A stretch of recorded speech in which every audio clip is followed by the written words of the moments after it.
Dastane people's bank Amravati. People's bank अति प्रसिद्ध नाम रहा अपने ज़माने में। इसी के संदर्भ में हम उस बैंक के संचालक श्रीमान वसंतराव जी सावरकर से बात करते हैं। आदरणीय श्री, नमस्कार। नमस्कार अशोक भाई। आपके कार्यकाल में बैंक ने बहुत प्रगति की, कई लोगों का भला किया आपने। थोड़ी सी बैंक संबंधी माहिती दीजिए कि एक उगता हुआ सूरज अचानक अस्त कैसे हो गया, थोड़ा सा। ठीक है अशोक भाई, पीपल्स कोऑपरेटिव्ह बँक ही मुळात एक सहकारी कोऑपरेटिव्ह सोसायटी होती। 1937 सालची एस्टॅब्लिशमेंट असलेली विदर्भातली सर्वात जुनी सोसायटी। या सोसायटीचं रूपांतर काही दिवसानंतर बँकेत झालं आणि मी आणि माझ्या सहकाऱ्यांचा या बँकेशी संचालक म्हणून संबंध आला।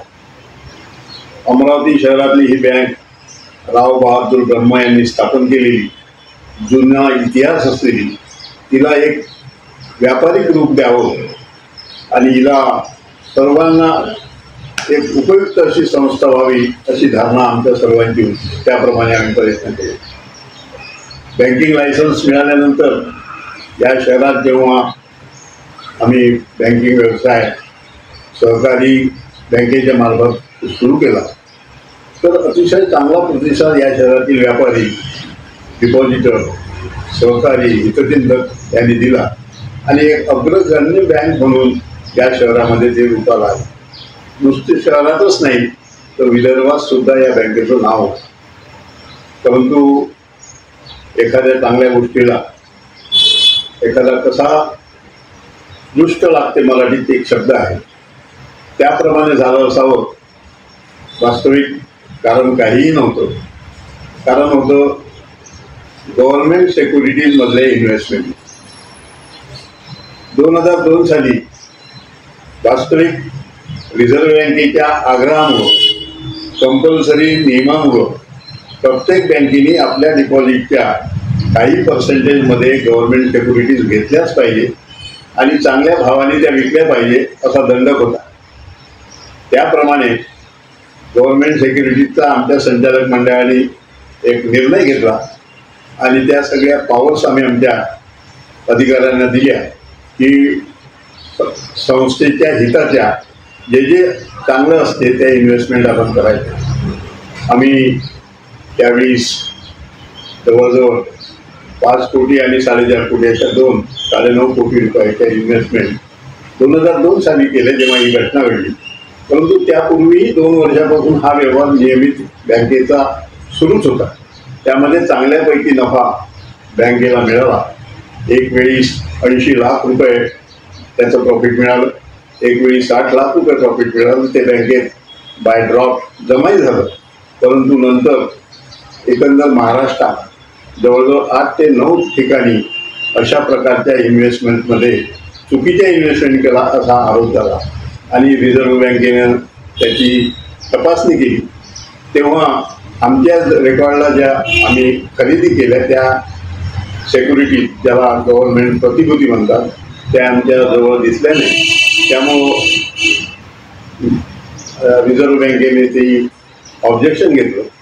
याच काळात हे जे काम पाहणारे आमचे MD होते श्री भैया जोशी, एस.एन. जोशी, त्यांना भयंकर मोठा आघात झाल्यामुळे ते मुंबईला लीलावती हॉस्पिटलमध्ये आजारी होते। या पिरियडमध्ये आणि ह्या तपासणीच्या पिरियडमध्ये त्यांची बँकेत नसणं आणि या गोष्टीचा जो काही फॉलोअप पाहतो त्यांनाच जास्त माहीत असल्यामुळं तो न करता हा प्रकार आमच्या त्या रिझर्व्ह बँकेला असं वाटलं की बाकीच्या बँकेत किंवा इतर ठिकाणी जो व्यवहार झाला तशाच प्रकारचा व्यवहार पीपल्स बँकेमध्ये आहे, काहीतरी अपराधपर आहे किंवा काहीतरी मोठा घोटाळा झाला असा आरोप आमच्यावर लावला आणि इमिजिएट आमचं संचालक मंडळ डिझॉल्व्ह केलं। संचालक मंडळ डिझॉल्व्ह झालं म्हणजे आम्ही निष्क्रिय झालो, आम्हाला बाहेर काढून दिलं. प्रशासकाची नियुक्ती झाली.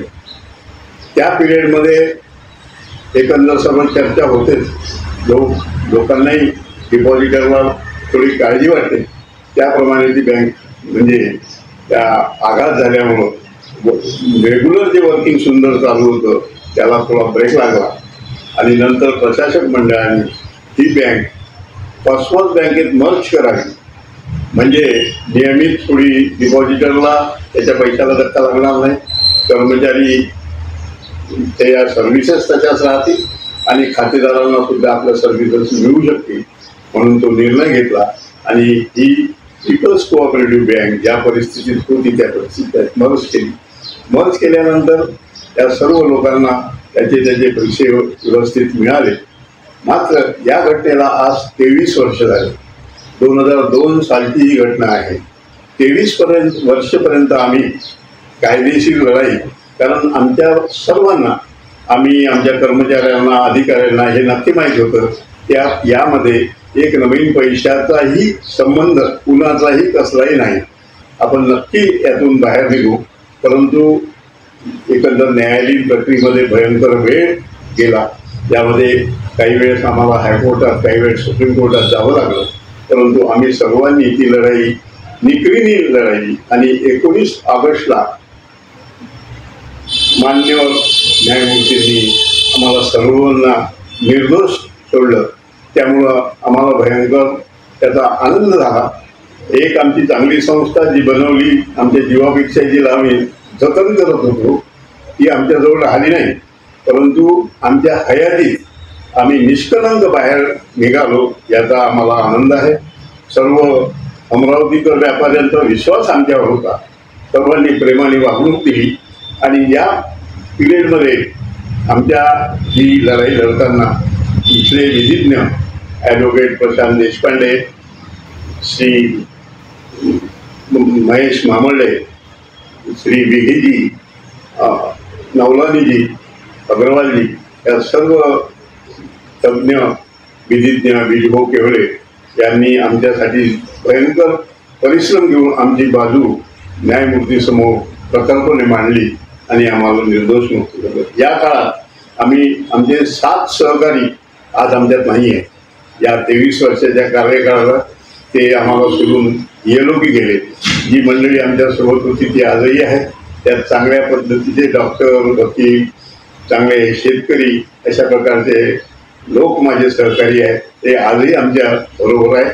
त्यामुळं आज निकालाने आम्ही आनंदित झालो आणि अमरावतीकरांनी त्यासाठी आम्हाला त्या काळात जे जे करता आलं ते अजून करण्याची खूप इच्छा होती, पण त्या एकंदर सेवेला आम्ही मुकलो, ती आम्ही करू शकलो नाही. परंतु आज हा दिवस आमच्यासाठी खूप सुखीन म्हणावं लागेल. याबद्दल धन्यवाद.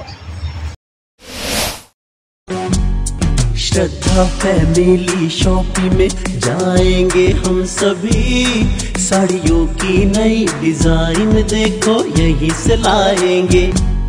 श्रद्धा फैमिली शॉपिंग में जाएंगे हम सभी, लेडीज जेंट्स बच्चों की हर फैशन लाएंगे सभी.